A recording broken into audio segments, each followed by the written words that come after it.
Jangan lupa subscribe, like, and comment agar channel ini bisa berkembang lebih maju. Kilat menyambar tepat satu garis lurus. Lalu, setelah guntur itu menghujam bumi, disertai suara yang menggelegar, perlahan cuaca pun kembali tenang. Rintik hujan pun berhenti. Sinar mentari kembali datang. Hanya 5 menit, cuaca pun berubah kembali, seakan alam sedang memberikan tanda. Burung jalak gading yang mengikuti kami sedari tadi pun kembali hinggap di pundakku, lalu mematuk-matuk punggung. Setelah itu, seakan mengucapkan salam perpisahan, ia pun terbang jauh di antara keirinuan pepohonan. Sudah lebih dari 2 jam, ternyata kami mendengar cerita Fajar. Tak terasa, waktu begitu cepat. Ketika kami sedang menunggu kedatangan kawan-kawan mereka, wajah Fajar seakan ada kelegaan ketika ia sudah selesai cerita.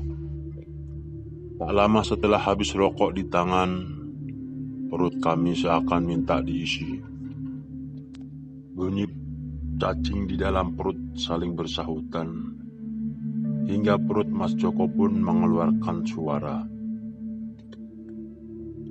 Sepertinya kita makan dulu yuk, ucap Mas Joko.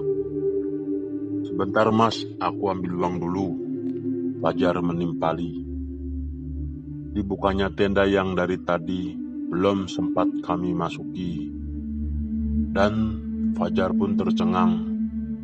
Ternyata tenda itu tak ada barang-barang kawannya dan juga tas dirinya pun menghilang. Loh kok tasku gak ada? Fajar semakin bingung. Mungkin kawanmu sengaja membawa tasmu agar tak ada yang iseng dengan barangmu, Jar. Buktinya, mereka tinggalkan tendanya di sini. Mereka yakin kalau sewaktu-waktu kamu bisa kembali ke sini, ujarku. Yowis, sampean tak talangi dulu, ujar Mas Joko. Yuklah, aku juga sudah lapar nih, ujar Andri. Kami pun segera beranjak dari tempat kami duduk. Kemudian kembali menuju jalan yang kami lewati tadi, menuju warung tertinggi di Indonesia. Warung yang buka 24 jam. Warung legenda yang dituju para pendaki. Siapa lagi kalau bukan Mbok Iem yang bernama asli Wakiem. Bahkan sudah tinggal menetap di Gunung Lawu sejak tahun 1980-an. Tak terasa umurnya pun sudah semakin senja. Beliau tetap setia dengan melayani para pendaki dan juga para peziarah di ketinggian 3.000 kaki. Akhirnya tibalah kami di warung Mbok Iem yang terkenal dengan jutek dan ketusnya. Langsung kami memesan makanan khas Mbok Iem, sego pecel plus telur ceplok. Mas Joko pun membayar semua pesanannya. Maklumlah, aku tak bisa bahasa Jawa. Sedangkan untuk berinteraksi dengan Mbok Iem harus memakai bahasa Jawa. Beliau tak bisa memakai bahasa Indonesia. Akhirnya, setelah kami selesai menyantap masakan Mbok Iem sebagai ikon Gunung Lawu, kami tetap berada di bedeng yang didirikan Mbok Iem di samping warung. Tujuannya memang untuk menampung pendaki yang mau menginap di situ dan tak dikenakan tarif. Namun terkadang pendaki memberikan uang secara sukarela kepada Mbok Yem. Kebetulan ada anak kedua Mbok Yem yang sedang santai. Iseng, kami pun duduk-duduk bersamanya. "Maaf nih, Pak, numpang duduk di sini.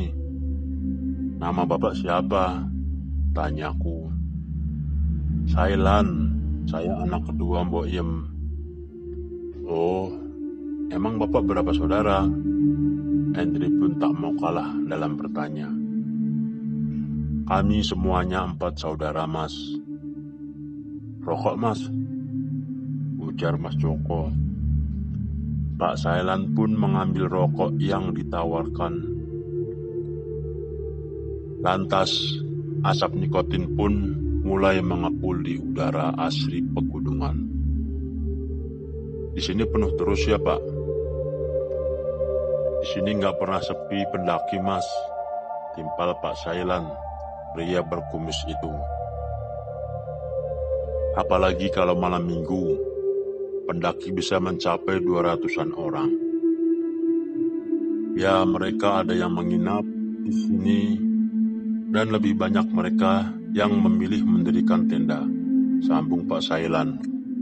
"Lah, terus gimana Pak bawa stok bahan makanannya dari bawah? Kayaknya ada terus.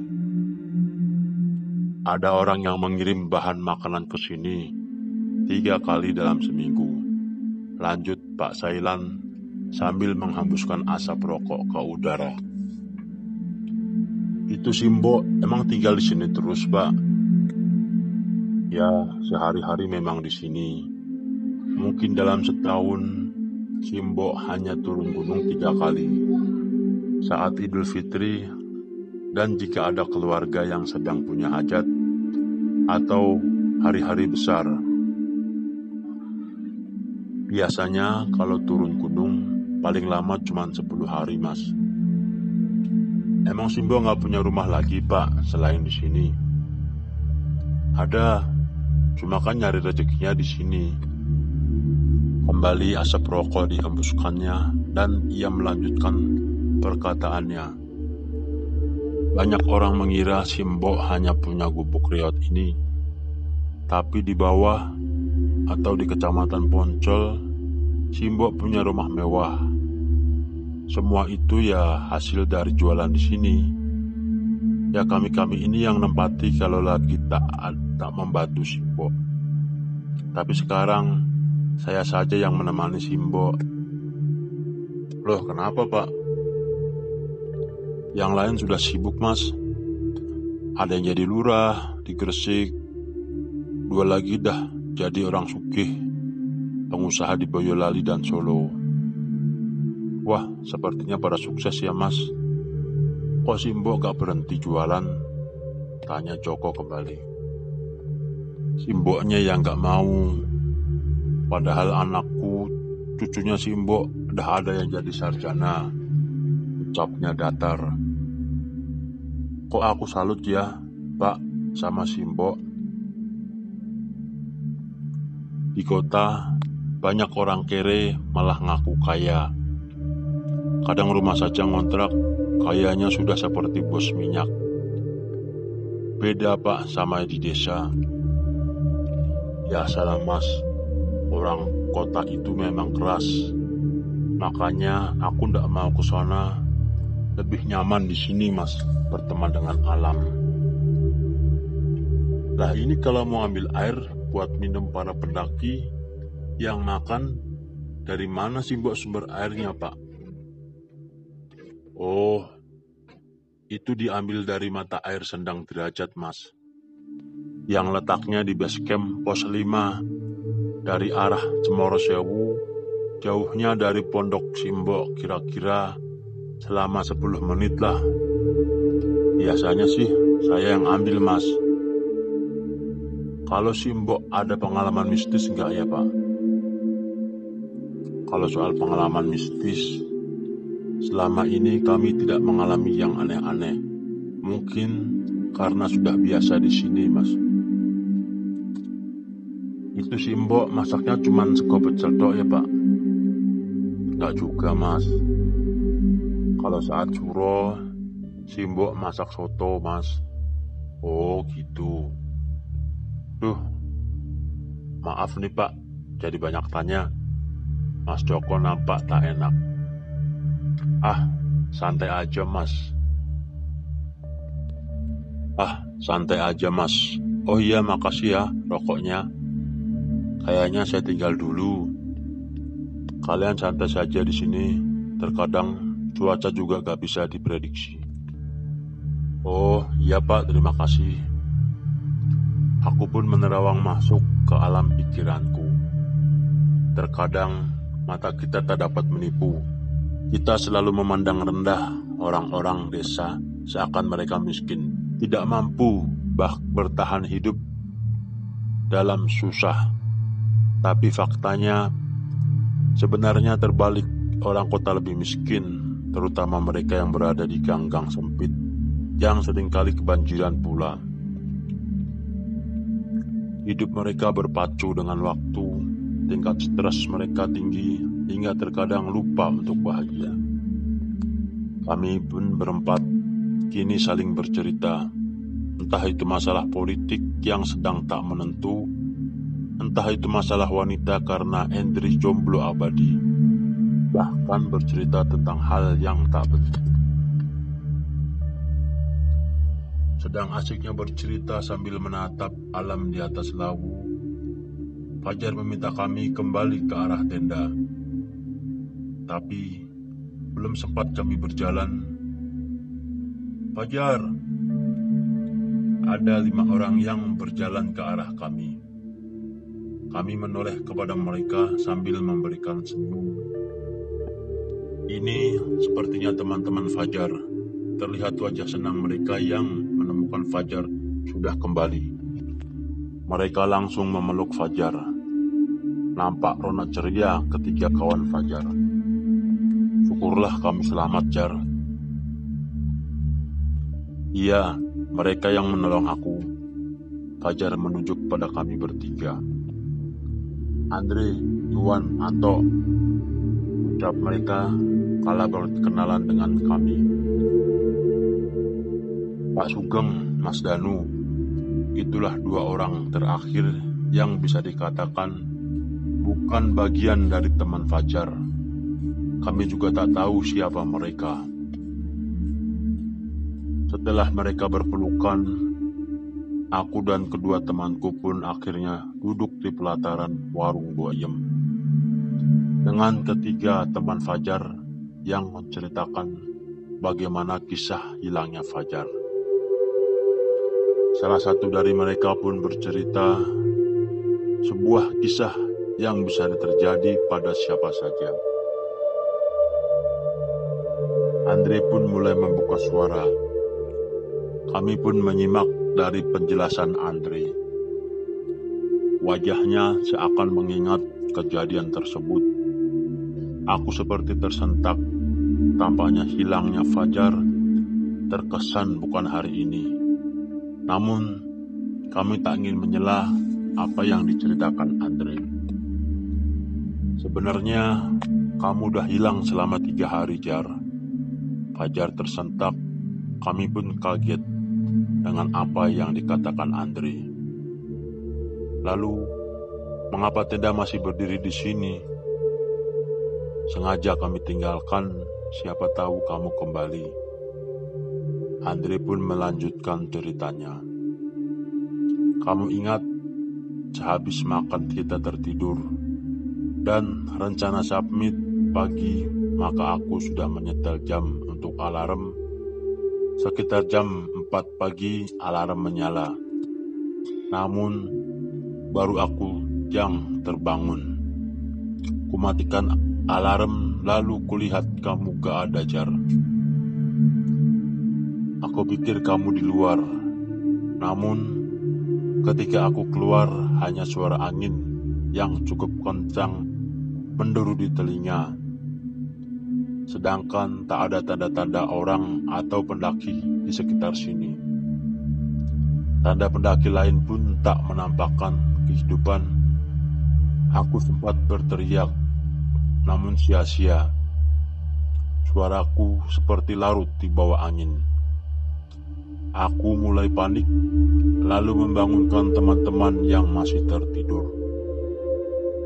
Andre, Iwan, Anto, bangun, bangun. Ada apa sih, Andre? Kan pagi masih lama, jawab Iwan malas. Fajar nggak ada, Wan, jawabku.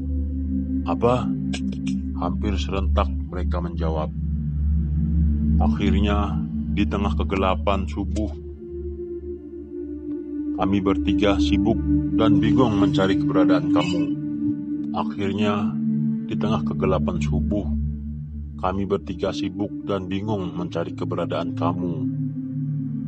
Bahkan beberapa warung dan kemah-kemah kami sudah datangi. Namun, lagi-lagi kamu tak kunjung kami temukan. Bahkan sampai pagi menjelang, kamu belum juga bisa ditemukan. Kami memberitahukan pendaki lain bila teman kami hilang. Akhirnya, saat itu pesan dari mulut ke mulut dan berita adanya orang hilang santer terdengar di antara para pendaki. Tapi itu 3 hari yang lalu.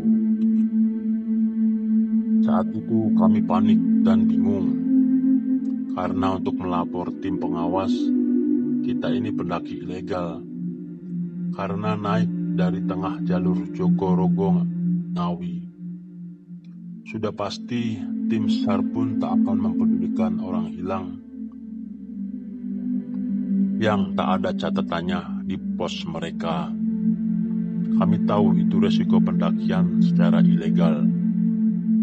Maka kami segera meluncur ke bawah dari tempat kami naik dan mencari bantuan penduduk desa yang bisa menerawang di mana kamu berada. Dan kami pun dibantu oleh Pak Sugeng dan Mas Danu. Ya, kami menerawang bahwa hari ini kamu akan kembali ke Hargo Dalem, ujar Pak Sugeng. Terima kasih Pak, ucap Fajar. Kami kemarin harusnya sudah naik kembali, tapi Mas Danu melarang. Karena jika kamu tidak mau makan atau minum yang mereka suguhkan, pasti kamu bisa kembali. Kalau tidak, maka bisa dipastikan kamu akan berada di alam lain selamanya. Dengan agak terbatuk, Mas Danu menjelaskan. Benar kata kawanmu ini. Sebab di sini tempat kamu mendengar suara riuh seperti orang bertransaksi. Namanya Pasar Dieng, ujar Mas Danu. Pasar Dieng ini disebut juga Pasar Setan, karena di sini memang terdapat sebuah pasar bagi para lembut. Mungkin Nak Fajar lebih tahu karena sudah merasakannya. Makanya kalau kalian di sini tiba-tiba mendengar ada suara yang menanyakan mau beli apa, segera saja lempar beberapa uang dan petiklah beberapa daun atau rumput yang ada, tambah Mas Danu. Hampir seluruh dari kami yang berada di sana manggut-manggut mendengar penjelasan Mas Danu. Dan terima kasih kepada kalian karena sudah menyelamatkan Fajar, terutama kamu, Mas Danu menunjukku. Aku tahu dari auramu, kau bukan orang biasa, ada sesuatu dalam dirimu. Tapi aku tak bisa mengatakannya, karena orang yang menjagamu melarang aku agar tidak mengatakan semua ini. Kedua kawanku pun nampak kaget, ada apa dengan diriku. Tapi mereka sudah tahu dengan informasi dari Mas Jati bahwa kundaliniku telah bangkit. Setelah pembicaraan usai, kami dan rombongan Fajar berpisah, dan mereka pun memberikan tanda tenda yang ditinggalkan kepada kami. Namun sebelum mereka pergi, Fajar menarikku. Ada yang ingin ia sampaikan. Ada apa, Jar? Kau kenal Jatayu? Ya, aku ingat, tapi baru kenal sekilas. Sebenarnya ceritaku tadi belum tuntas. Aku tak enak menceritakannya di depan kawanmu. Memangnya ada apa, Jar? Sebelum melewati pohon sejajar itu, saya kembali bertemu dengan gadis yang melarangku makan. Dia menitipkan sesuatu untukmu. Fajar pun merogoh kantongnya. Apa maksudnya, Jar? Jujur saya juga nggak tahu. Yang jelas, ia berkata, nanti ada orang yang akan menemuimu setelah aku pulang. Namanya Doni. Ia langsung memberikan benda ini. Fajar memberikan sebuah benda di tanganku. Simpanlah, Don, dan terima kasih. Aku pulang dulu ya. Belum sempat aku berkata, ia sudah memelukku dan pamit. Rombongan teman-teman Fajar dan kedua penduduk desa yang bisa menerawang pun menghilang dari jalan-jalan kecil di Hargo Dalem.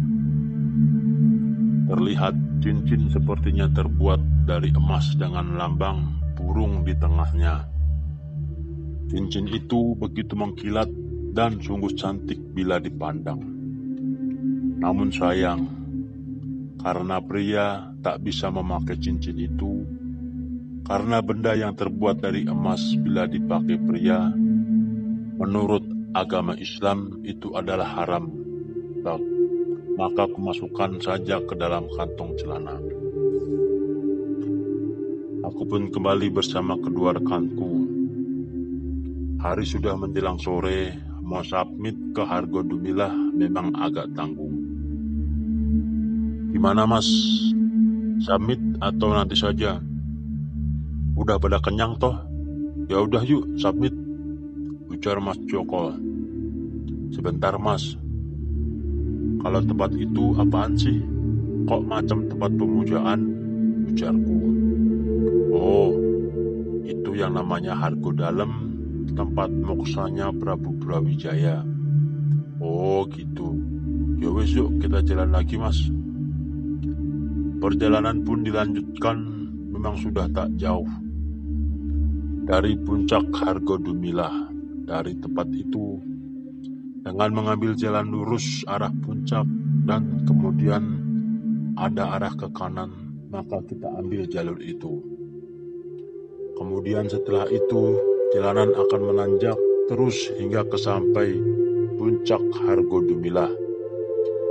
Memerlukan waktu 30 menit dari Hargo Dalem untuk mencapai ke puncak. Nafas kami sudah tersenggal, namun penampakan puncak memberikan ketenangan batin. Negeri di atas awan itulah yang tersaji di depan kami. Berhubung sudah sore, pijar mentari terasa sejuk. Mas Joko, makasih ya udah ajak aku ke sini. Gimana, gue seneng, Don? Seneng lah, Mas. Kembali aku disambut oleh angin puncak yang menggetarkan hati. Seperti para pendaki pada umumnya, inilah yang kita rasakan ketika sukses mencapai tempat yang tinggi dari sebuah gunung. Terkadang banyak orang merasa heran, apa sih enaknya naik gunung? Cuman dapat capek dan pastinya jalannya jauh sebelum lagi kalau ada bahala. Pertanyaan itu sering hadir di antara kawan-kawan yang tak pernah mendaki. Mungkin saja mereka tak hobi melihat alam. Peduli pada alam membuat siapapun akan lebih peduli pada saudaranya, tetangganya, bahkan musuhnya sendiri. Menghargai dan meyakini kebesaran Tuhan, menyayangi sesama dan percaya pada diri sendiri. Itulah kunci yang dimiliki oleh orang-orang yang kerap disebut petualang. Mendaki gunung bukanlah berarti menaklukkan alam, tapi lebih utama adalah menaklukkan diri sendiri dari keegoisan pribadi. Mendaki gunung adalah kebersamaan, persaudaraan, dan saling ketergantungan antara sesama. Dan menjadi salah satu dari mereka bukanlah hal yang mudah. Terlebih lagi, pandangan masyarakat yang berpikiran negatif terhadap dampak dari kegiatan ini. Apalagi mereka sudah menyinggung soal kematian yang memang tampaknya lebih dekat pada orang-orang yang terjun di alam bebas ini. Mati muda yang sia-sia, begitu komentar mereka saat mendengar atau membaca anak muda yang tewas di gunung. Padahal soal hidup dan mati di gunung hanyalah satu dari sekian alternatif dari suratan takdir. Tidak di gunung pun, kalau mau mati, ya matilah. Kalau selamanya kita harus takut pada kematian, mungkin kita tidak akan mengenal Columbus, penemu benua Amerika. Mendaki itu memang bukan untuk sok jagoan, bahkan untuk pamer. Mendaki itu untuk kepuasan diri, bahwasanya ada alam yang bisa kita nikmati. Bila sudah menjadi hobi, terkadang mendaki itu bisa menjadi candu. Yang jelas ada perasaan lega bisa berada di tanah tertinggi dari sebuah gunung. Mengingat mendaki, walaupun setiap pendaki memiliki niatan berbeda, ada yang ingin menikmati keindahan alam, ada yang berziarah, menggembleng jiwa atau raga, atau hanya sekedar gaya-gayaan. Namun, keselamatan adalah utama. Oleh sebab itu, kesadaran, persiapan, perbekalan, dan kewaspadaan harus diutamakan untuk keselamatan. Mas, ini kata-kata Hargo Dumilah itu maksudnya apa sih? Aku memang belum mengerti bahasa tersebut. Oh, itu sebenarnya dalam bahasa Jawa, Hargo itu berarti gunung, sedangkan Dumilah berarti bercahaya. Jadi, Hargo Dumilah bisa diartikan gunung yang bercahaya. Jika mendaki gunung itu, kita bisa mendapatkan cahaya atau nur. Cahaya yang membuat mata kepala dan mata hati kita terbuka. Bisa melihat tanda-tanda kekuasaan Tuhan yang begitu indah.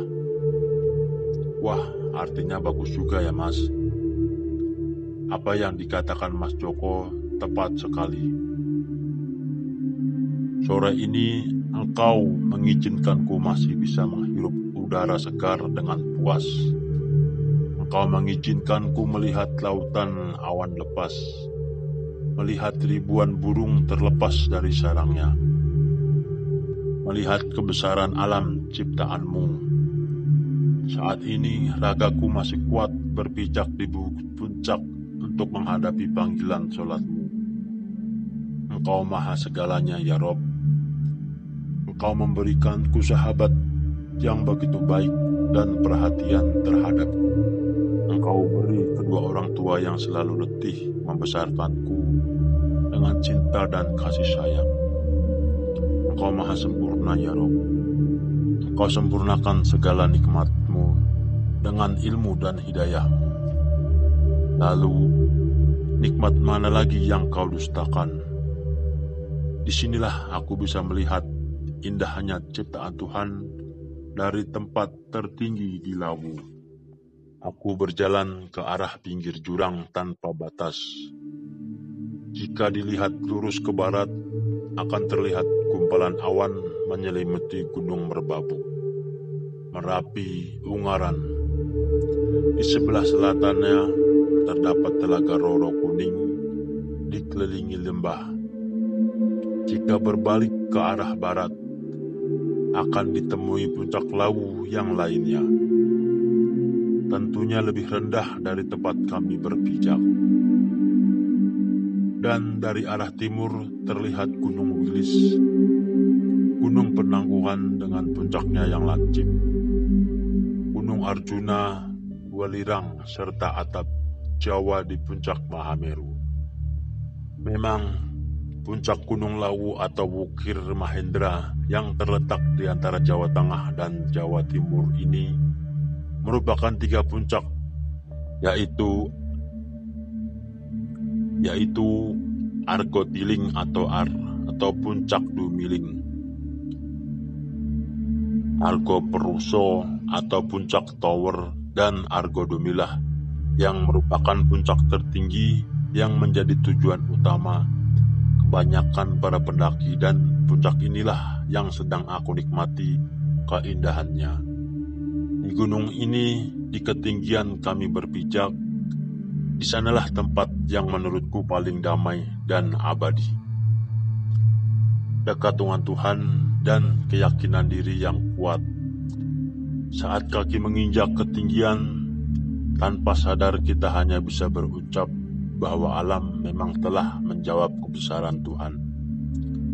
Di sanalah perbukitan diri dari suatu pribadi yang egois dan manja, menjadi seorang yang mandiri dan percaya pada kemampuan diri sendiri. Rasa takut, cemas, gusar, gundah, dan homesick memang ada. Tapi itu dihadapkan pada kokohnya sebuah gunung yang tak mengenal apa itu rasa yang menghinggapi seorang anak manusia. Gunung itu memang curam, tapi ia lembut. Gunung itu memang terjal, tapi ia ramah dengan membiarkan tubuhnya diinjak-injak. Ada banyak luka di tangan atau kelelahan di kaki.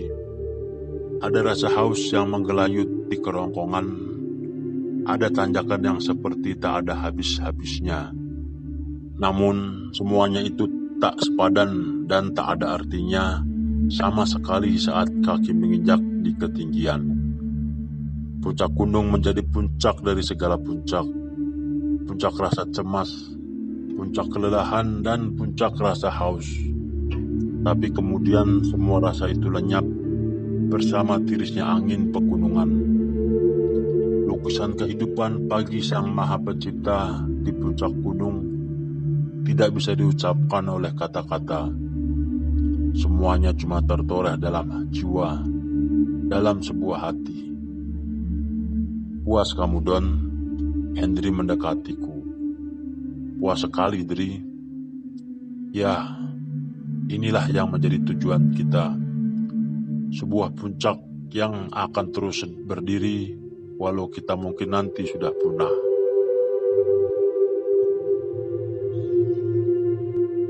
Bisa aja kamu, Dri, ujar Mas Joko.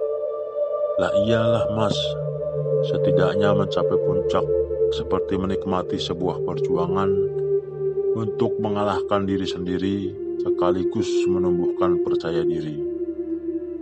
Rasanya sedikit mengangkat dagu mungkin masih sah ya toh. Alah, itu mah lo jadi sombong. Mas Joko terkekeh. Ya jangan terus-terusan mengangkat dagu lah, Mas. Karena walau bagaimanapun gunung itu masih tetap kokoh di tempatnya, tetap menjadi paku bumi, bersahaja dan gagah. Sementara manusia akan kembali ke urat akar di mana dia hidup. Ya, menghargai hidup adalah salah satu hasil yang diperoleh dalam mendaki gunung. Betapa hidup itu mahal, betapa hidup itu terdiri dari berbagai pilihan, di mana kita harus mampu memilihnya meski dalam kondisi terdesak. Satu kali mendaki, satu kali pula kita menghargai hidup. 2 kali mendaki, 2 kali kita mampu menghargai hidup. 3 kali, 4 kali, ratusan bahkan ribuan kali kita mendaki. Maka sejumlah itu pula lah kita menghargai hidup. Hanya orang yang bergelut dengan alamiah yang mengenal dan paham bagaimana rasanya mengendalikan diri dalam ketertekanan mental dan fisik. Juga bagaimana alam merubah menjadi seorang bunda yang tak henti-hentinya memberi rasa kasih sayangnya. Sok puitis loh, Dri. Kami pun tertawa bahagia. Ya, kebahagiaan persahabatan dengan menaklukkan sebuah puncak gunung. Setelah mentari nampak mulai sendu, disinilah kami merasa harus kembali turun dari puncak kebahagiaan yang telah kami raih, dan rasanya kami malas membuat tenda. Maka diputuskan untuk kembali ke warung Mbok Yem yang sudah menjadi sepi. Di tengah hari yang sebentar lagi gelap, aku melihat sesosok bayangan. "Eits, apa itu?" ucapku. "Apaan sih, Don?" "Itu tuh, Mas." Nantikan episode selanjutnya. Jangan lupa